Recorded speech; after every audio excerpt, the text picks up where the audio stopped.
नमस्कार, बहुत स्वागत है आप सभी का। आप देख रहे हैं आपकी बात मध्य प्रदेश। आपके साथ मैं हूं अभिलाष मिश्रा। एमपी में निकाय चुनाव के लिए कांग्रेस प्रत्याशियों की घोषणा होते ही इसमें बीजेपी से वो आगे निकल गई है। कांग्रेस ने 16 में से 15 निकायों के लिए महापौर प्रत्याशियों का ऐलान कर दिया है, जिसे लेकर कुछ जगह से कांग्रेस में विरोध भी तेज हो गया है। बीजेपी ने कमल के फूल को अपना प्रत्याशी बता दिया है। आज बीजेपी ने बूथ विजय संकल्प अभियान की शुरुआत की। उधर कांग्रेस टिकट ऐलान में देरी को लेकर बीजेपी पर तंज कस रही है। कांग्रेस का कहना है कि बीजेपी बिना दूल्हे के बारात निकाल रही है। बीजेपी ने भी पलटवार करते हुए कांग्रेस में मचे विरोध पर निशाना साध दिया है। ऐसे में यह बात तो तय है कि कांग्रेस ने पहले भले ही टिकटों का वितरण कर दिया हो, लेकिन अंतर विरोध का सामना उसे करना पड़ रहा है और बीजेपी पता नहीं किस परफेक्शन की तलाश में है कि उसे अब तक अपने प्रत्याशी तय करने में सफलता हासिल नहीं हो पाई है। क्या बहुत बड़ी असमंजस चल रही है पार्टी के भीतर, या फिर यह केवल अभी शुरुआत है ताकि अंत समय में असंतोष कम से कम नजर आए? इसी पर होगी आज आपकी बात।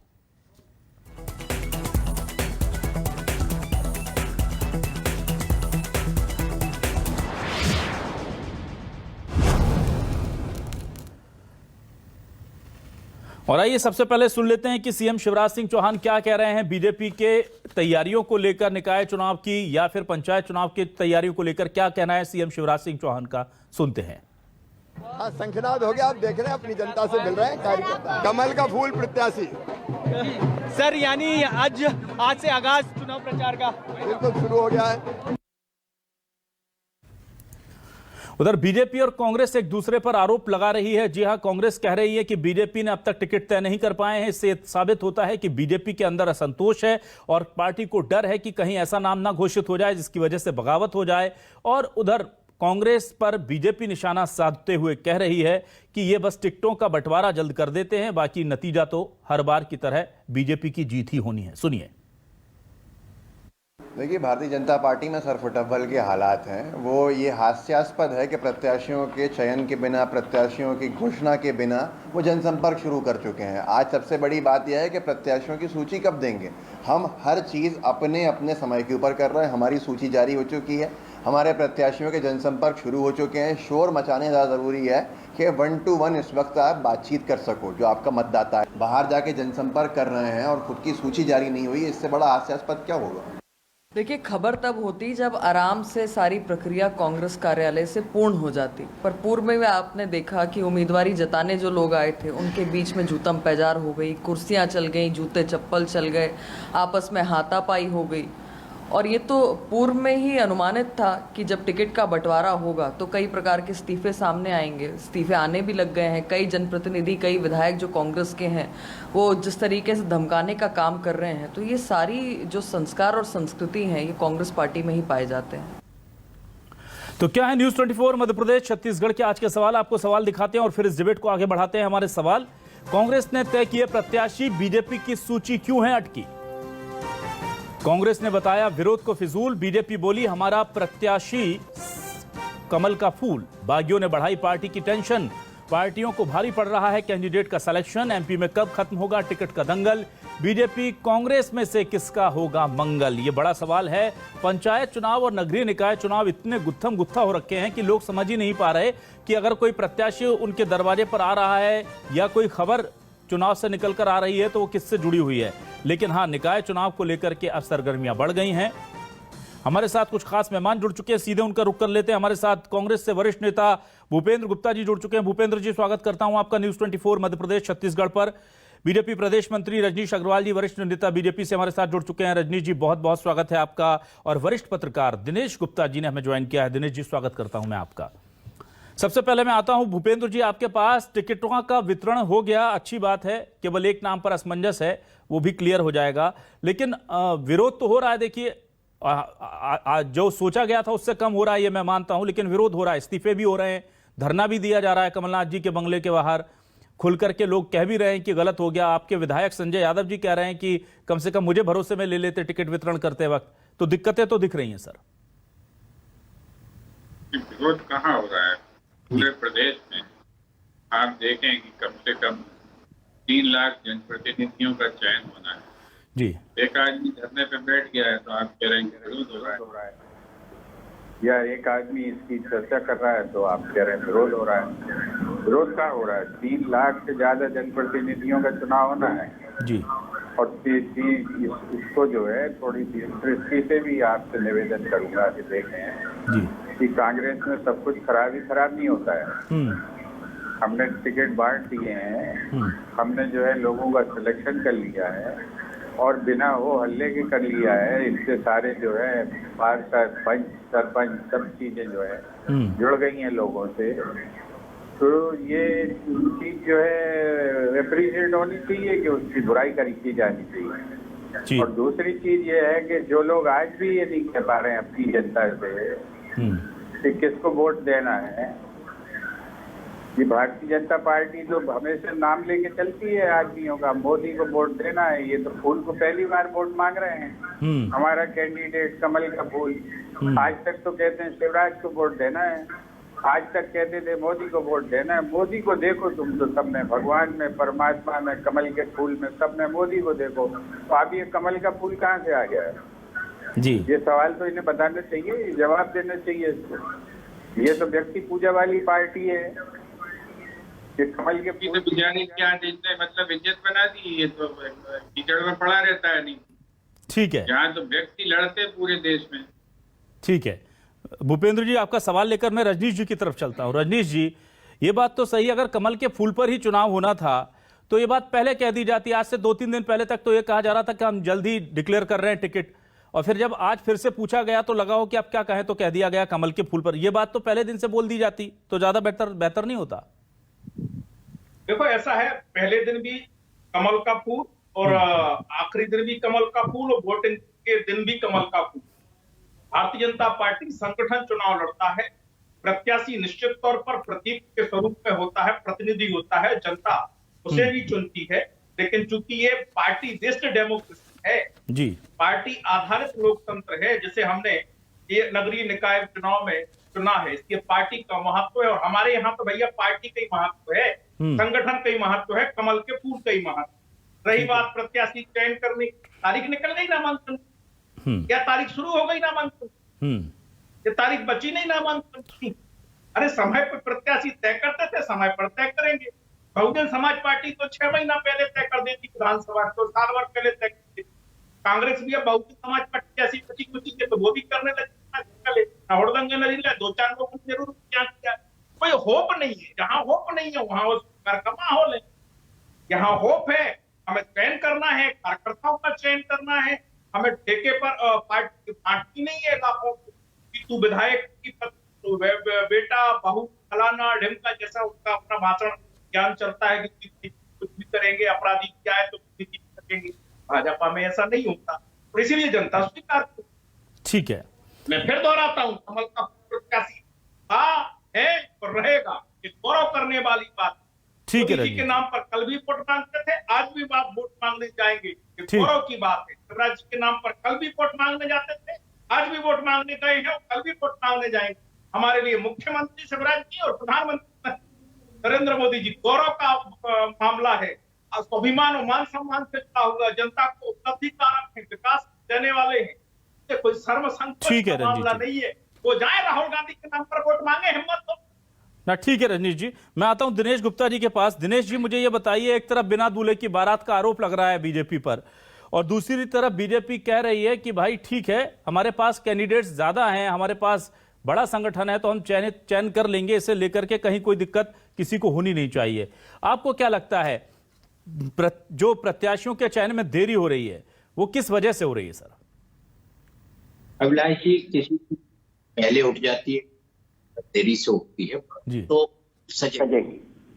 आप देखिए कि कुछ साल पहले तक एक सिस्टम ये था कि भारतीय जनता पार्टी अपने उम्मीदवार पहले डिक्लेयर करती थी, और कांग्रेस के झगड़े के चलते हुए कांग्रेस में आखिरी वक्त तक, जिस दिन नामांकन का अंतिम दिन होता था उस दिन सुबह तक कैंडिडेट बदले जाते थे, घोषित किए जाते थे।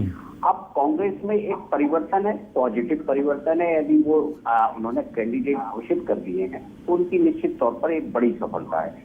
और बिना विवाद छोटा मोटा वोट तो भी उठता रहता है, इतना राजनीतिक दल होते हैं, राजनीतिक दल में और बहुत सारी महत्वाकांक्षाएं एक साथ काम करती है।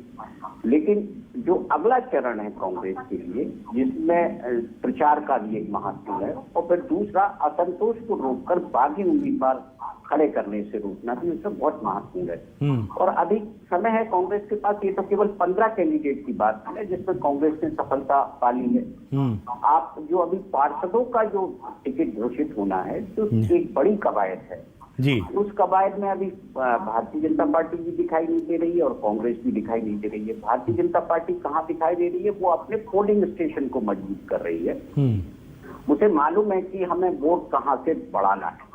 उनका लक्ष्य 51% कोई नगरीय निकाय के चुनाव से तय नहीं है। उनका लक्ष्य 6 महीने पहले उन्होंने तय किया था और उसकी स्ट्रेटजी पर वो लगातार चल रहे हैं और प्रचार का एक दौर उन्होंने पूरा कर लिया बिना दूल्हे गए, बिना की जो बारात निकली वो बिना दूल्हे के, जिसमें उन्होंने प्रचार का एक दौर पूरा कर लिया और अभी तक कांग्रेस की प्रचार की कोई स्ट्रेटजी सामने नहीं। ठीक है, देखिए भूपेंद्र जी, टिकट का ऐलान आपने कर दिया, लेकिन प्रचार के मामले में कम से कम मानेंगे कि बीजेपी बाजी मार रही है। भले ही बारात बिना दूल्हे के निकल रही, पर निकल तो रही है। आप लोगों ने दूल्हा तय कर लिया, लेकिन उसके बाद कुछ हो नहीं रहा है। ये आप परसेप्शन बनाने की कोशिश कर रहे हैं। प्रचार कहाँ हो रहा है जी?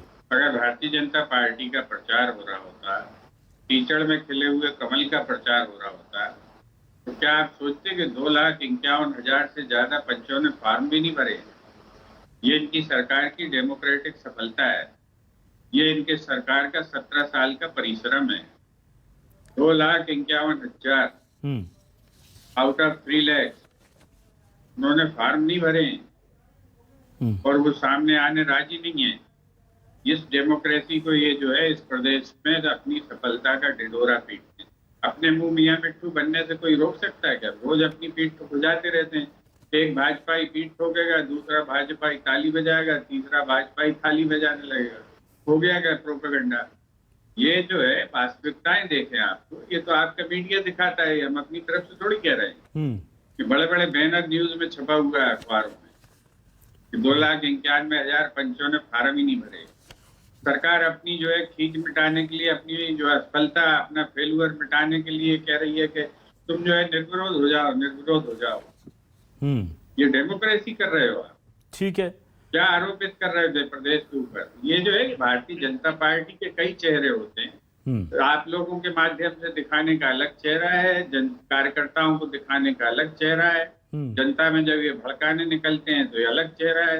10-20 तो मुखौटे रख के साथ में जेब में चलते हैं ना, इसीलिए सर हम आपको हर मुखौटा बदल लेते हैं। भूपेंद्र जी, इसीलिए हम देखिए आपको आमंत्रित करते हैं, आपसे समय मांगते हैं कि अगर हमारे जरिए कुछ गलतफहमी फैलाई जा रही हो तो आप उसको स्पष्ट कर दें। रजनीश जी, आपके बारे में बात नहीं कर रहा हूँ साहब, मैं बात कर रहा हूँ इस पार्टी के बारे में। आप क्यों फैलाएंगे? आप तो एक जो है सुधीमान चैनल है, हाँ, आप हमें प्लेटफॉर्म देते हैं, हम उसके लिए आपके आभारी हैं। ना हम आपके आभारी हैं सर जी। मैं रजनीश जी से आपका सवाल बड़ा मौजूद है, मैं जरूर लूंगा। रजनीश जी, अगर देखिए 2,51,000 पंचों ने फॉर्म नहीं भरा है, जो दावा किया जा रहा है साफ तौर पर, तो ये तो वाकई में ये लोकतंत्र के लिए अच्छे संकेत आपको लगते हैं कि आप लोग तो खुद डिसेंट्रलाइजेशन ऑफ पावर की बात करते हैं? देखिए, मुझे तो आज आंकड़ा पता चलता है कि 3 लाख में से, जैसा बोला जा रहा है, 2,51,000 पंचों ने अपने नामांकन जमा नहीं जी। ये आंकड़ा नहीं लगता कहां से लेके आए। हाँ, पंचों की संख्या 3 लाख में से 2,51,000 यानी केवल 50,000 के आसपास लोगों ने फॉर्म भरे हैं, बाकी फॉर्म ही नहीं भरे। कम से कम थोड़ा बहुत, हाँ, बड़ी तादाद में पंचों ने फॉर्म नहीं भरे हैं और ये संख्या निश्चित तौर पर जो हर चुनाव में होती है उसके ही आसपास है। कई जगह आरक्षण के चलते उन स्थानों पर उम्मीदवार नहीं मिलते। एक परिवार या 2 परिवार मात्र उस वर्ग से होते हैं जिस वर्ग का आरक्षण होता है, या दूसरे कारण होते चुनाव लड़ना नहीं चाहते। ऐसा हर चुनाव में होता है। आप 4-5 चुनाव के आंकड़े निकाल कर देखेंगे। परसों के दिन जिस प्रकार की जानकारी मुझे मिली थी, तो मैं भी इसके बारे में तमाम प्रकार के आंकड़े देख रहा, तो ये होता है जानकारी आप बताएंगे तो ये मिलेगा। रही बात नगरीय निकाय चुनाव की, पार्टी संपर्क होना है निश्चित तौर पर। अभी आप जो कह रहे हैं भैया, मैंने पहले भी कहा, फिर कहता हूं कि भारतीय जनता पार्टी संगठन चुनाव लड़ता है और संगठन दमदारी के साथ लगातार तैयारी करता है। पहले दिन से हमने जब से घोषणा हुई है उसी दिन से तैयारी आरंभ कर दी वैसे तो ठीक है। बूथों पर तैयारी हमारे बूथ विस्तारक अभियान के माध्यम से पहले से ही चल रही है, तो हमें कहीं कोई 12-16 एक उपमा अलंकार का कोई कारण नहीं है, क्योंकि नामांकन की तिथि तो अभी प्रारंभ भी नहीं हुई है। नामांकन की तिथि समाप्त होने के पहले सारे न केवल नामांकन भरे जाएंगे बल्कि व्यवस्थित रूप से सभी प्रत्याशी भारतीय जनता पार्टी के मैदान में होंगे। जरा आप देखिएगा पार्षद के चुनाव में जब कांग्रेस टिकट बांटेगी, प्रत्याशी तय करेगी, तो अभी तो गाली गलौच, जूते, चप्पल, तमाम प्रकार के किस्से कहानी आप लोगों ने देखे और सुनाए हैं। अभी भी बुरहानपुर में इनकी एक प्रत्याशी प्रीति राठौर ने इस्तीफे दे दिए सभी पदों से, ये आप मीडिया के लोग दिखा रहे हैं। यहाँ एक धरने पर बैठे हैं, दूसरी जगह गाली गलौच हो रही है, संजय यादव जी का किस्सा आप बता रहे हैं। तो ये जो बचे खुचे हैं वो भी आपस में लड़ेंगे, वो भी आपस में लड़ेंगे, भले ही इन्होंने इलाकों में ठेके पर पार्टी बैठ दी हो, चला दी हो, लेकिन कार्यकर्ता आधारित पार्टी न है, न वो कांग्रेस रहने वाली है। नीति के लिए, विचारधारा के स्तर पर बताने के लिए इनके पास में कुछ नहीं है। यही कारण है कि ये आपस में ग्रोह बना के लड़ रहे हैं। ठीक है दिनेश जी, मुझे ये बताइए कि कांग्रेस ने चूंकि टिकट का वितरण कर दिया तो ऑब्वियस है कि वहां पर असंतोष था, वो जग जाहिर होगा, लेकिन जिस तरह से बीजेपी पूरी तरह से कॉन्फिडेंट है कि जब हम टिकट वितरण करेंगे तो जिसे मिलेगा वो भी खुश और जिसे नहीं मिलेगा वो दुखी भी होगा, तो खामोश रहेगा। क्या ये कॉन्फिडेंस आपको लगता है जायज है? आपको लगता है कि नहीं, टिकट वितरण के बाद यहां भी सिर्फ फटौल हो सकती है? देखिए, भारतीय जनता पार्टी में बहुत सारे परिवर्तन 2018 से 2022 के बीच में हम देख रहे हैं और लगातार देख रहे हैं। जब एक किसी संस्कृति से निकल के नई संस्कृति में जाता है तो असुविधाएं तो होती हैं, और वो कितना अनुशासन में बन के अपनी राजनीतिक महत्वाकांक्षा रोक सकता है, ये बहुत देखने वाली बात होगी। क्योंकि बहुत सारे जो लोग हैं भारतीय जनता पार्टी में भी सूची डिले हो रही है। आप उस पर मत जाइए कि आप नामांकन की डेट निकल गई, तो ये तो जो है आखिरी दिन भी आप घोषणा कर सकते हैं, कैंडिडेट आपका मैदान में हो सकता है। लेकिन जो लोगों की जो जिज्ञासा होती है, वो जो तैयारी करता है, तैयारी के जो समय होते हैं वो उसको लेकर नहीं होती है बात। आप डिले करेंगे तो आपका प्रचार कैंडिडेट है वो देरी से शुरू करेगा। तो वहाँ जो समस्या जहां ज्यादा होती है वहां कैंडिडेट घोषित करने में देरी होती है। कांग्रेस में मैंने कहा ना, परिस्थिति बदल गई। अब 2 लोगों की पार्टी है। अब यदि कमलनाथ किसी को टिकट गलत भी दे देंगे तो सोनिया गांधी जी उसको बदल नहीं देगी। लेकिन भारतीय जनता पार्टी में अब कई तरह के विचार हैं और कई तरह का विमर्श भी उसमें हो रहा है कि हमें यदि ग्वालियर चंबल में टिकट देना है तो किस हिसाब से देना है, सिंधिया जी को कितने देने हैं, यदि आप मालवा निवाड़ में जा रहे हैं तो उसका इक्वेशन किस तरह का होगा। क्योंकि बहुत सारी परिस्थितियां अब बदली हैं, और फिर उसका जो आपको विधायकों को देना नहीं देना, तो उसको ध्यान में रखते हुए मुझे लगता है कि कैंडिडेट घोषित करने से पहले पार्टी डैमेज कंट्रोल का प्लान बना रही है। जब डैमेज कंट्रोल उसके हाथ में होगा तो फिर वो कैंडिडेट भी इस वक्त जल्दी घोषित करेगा। ठीक है, मैं आता हूं भूपेंद्र जी आपके पास। भूपेंद्र जी, देखिए जिस स्थिति में कांग्रेस अभी है, बीजेपी भले ही अभी उसको लेकर के बहुत तंज कसती हो, लेकिन मुझे लगता है कि यही वीकनेस कई बार किसी की स्ट्रेंथ भी बन जाती है। आप लोगों के पास नगरीय निकाय चुनाव में खोने को बहुत कुछ है नहीं। यहां से ये मान के चला जा रहा है, लोग ये मान रहे हैं कि यहां से अगर आप कुछ करेंगे तो पॉजिटिव ही होगा, ज्यादा होगा कम होगा वो आप लोगों का की मेहनत और सिलेक्शन पर डिपेंड करता है। तो ऐसे में क्या आपको लगता है कि परिणाम चौंकाएंगे इस बार कांग्रेस के पक्ष में आकर? सर, ये पहले बात तो मैं दिनेश जी ने बहुत ही अच्छी बात कही, उसका मैं समर्थन करता हूँ कि अभी पार्टी में ये तय होना है कि सिंधिया गुट को क्या देना है, फलाने गुट को क्या देना है, ढमाके गुट को क्या देना है जी। और ये डैमेज कंट्रोल की तैयारी चल रही है। डैमेज किसी भी पार्टी में कब होता है? जब जो है डैमेज करने के तत्व मौजूद हो, जब विरोधाभास हो, जब जो है आपस में खींचमतान हो, जब जो है जूते चल रहे हो, भले दिखाई नहीं पड़ रहे हो, कमरे के अंदर चल रहे हो, तभी तो डैमेज होता है। उसकी डैमेज कंट्रोल करने की तैयारी भारतीय जनता पार्टी कर रही है। और बातें ऊपर से जो है बातें ऐसे करेंगे 6 फुट की जबान से कि साहब हम विश्व के सबसे बड़ी पार्टी, संगठन, फलाना ढिमाका, काय का संगठन, राजा विक्रम का। तो ये जो ये चीजें जो है इसमें बड़ी रियलिटी है। और दूसरी चीज मैं आपसे कहना चाहता हूँ जी कि आज हम जो है हमारे पास 16 में से एक भी हमारे पास नगर निगम नहीं है जी। ये फैक्ट है। और इस फैक्ट के साथ हमारे पास ये तो कहते थे कैंडिडेट नहीं मिलेंगे, ये भी यही भाजपा कहती थी इनकी 6 फुट की जबान से, इन्होंने अभी यही कहा कि कैंडिडेट नहीं मिलेंगे। कांग्रेस तो जो है अभी इनने कहा कि पार्टी ठेके पे चली गई, सिंधिया को ठेके पे दे दिया ग्वालियर चंबल संभाग। अगर वहां पे इनका सांसद जितना आवाज उठाता है तो ये जो है सांसद को ठासते हैं, ये जो है उस मंत्री को नहीं ठासते जो कह रहा है कि आपने भाजपा को वोट दे के गलती करी, हमें माफ कर दो महाराज। ये पार्टी का अनुशासन है, ये इनका चरित्र है, ये इनका जो है दो मुहापन है। ये पार्टी जो है ये किस मुंह से सिद्धांतों की बात करती है कि अपने जो है उस मंत्री की चिरौरी करती है जो कहता है कि भाजपा को वोट दे के जनता ने गलती करी, माफ कर दो महाराज। और उस जो आदमी को जो 1 लाख वोट से जीता है उसको आके फटकारते हैं कि आप चुप बैठिए घर जाकर। ठीक है सर, किसको सिद्धांत सिखा रहे हैं भाई? ठीक है सर, ये पार्टी किसको बता रही है कि सिद्धांत माने जाते हैं हमारी पार्टी? ठीक है सर। सर मैं बेशर्मी से हंसते हैं ना। ठीक है उपेंद्र जी, लेकिन भूपेंद्र जी मैं ये जानना चाह रहा हूं कि आप चूंकि इतने समय से पॉलिटिक्स कर रहे हैं, जितना हम लोग की उम्र है उससे ज्यादा तो आपके पास अनुभव है पॉलिटिक्स का। मैं ये जानना चाह रहा हूं कि आपको पंचायत इलेक्शन, नगरीय निकाय इलेक्शन, कहां पर ऐसा लग रहा है कि कांग्रेस चौंकाएगी? क्योंकि दोनों इलेक्शन इतने करीब हो रहे हैं, बहुत ज्यादा माहौल कैसा किसके फेवर में समझ नहीं आ रहा। आपसे मैं जानना चाहता हूं आपको क्या लगता है? सब जगह चौंकाएंगे। भारतीय जनता पार्टी में जो अंतरकलह है वो जो है वर्चस्व का अंतरकलह है जी। संगठन चाहता था कि हमारे हिसाब से वोट टिकटें बटें, तो जो है वो चाहता था कि डायरेक्ट चुनाव हो पूरी हर जगह जी। और जो है सरकार चाहती थी कि इनडायरेक्ट चुनाव हो, क्योंकि जब खरीद फरोख्त करनी पड़ेगी तो हमारे ऊपर निर्भर रहेंगे लोग, माल हम ही देंगे। तो जो है ये जो अंतर संघर्ष था, ये अंतर संघर्ष 2 महीने से सर फटकबल का कारण बना हुआ है। और इस अंतर संघर्ष में ही जो है 20 बार बदला गया कि डायरेक्ट करेंगे, इनडायरेक्ट करेंगे, इनडायरेक्ट करेंगे, डायरेक्ट करेंगे। ये जो कहानी चली और राजभवन तक को मजाक बना दिया इन्होंने। वहां पर जो एक अध्यादेश ले गए और उस अध्यादेश को वापस लेके आए। आज तक कभी भी माननीय गवर्नर साहब के साथ ऐसा नहीं हुआ होगा जो इन्होंने मध्य प्रदेश में करके दिखा दिया।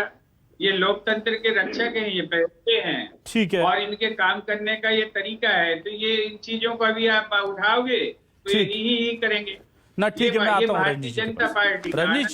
रजनीश जी मुझे ये बताइए, रजनीश जी देखिए बहुत ऐसा कम होता है जब इतने पास दोनों चुनाव हो, और जाहिर सी बात है कि इतनी असमंजस उहापोह के बाद जब चुनाव डिक्लेयर हुए हैं, वो भी इतने दिनों के बाद, तो संगठन तो एक ही है, चाहे कांग्रेस का हो या बीजेपी का हो, लेकिन उसे दोनों तरह के चुनाव मैनेज करने हैं। तो कैसे आप लोग मैनेज कर पा रहे हैं? और क्या ये बात कहीं साल रही है, कहीं खल रहा है कि वक्त थोड़ा कम है, थोड़ा और वक्त होता तो दोनों चुनाव में अगर थोड़ा ज्यादा अंतर होता तो बेहतर तरीके से मैनेज होता?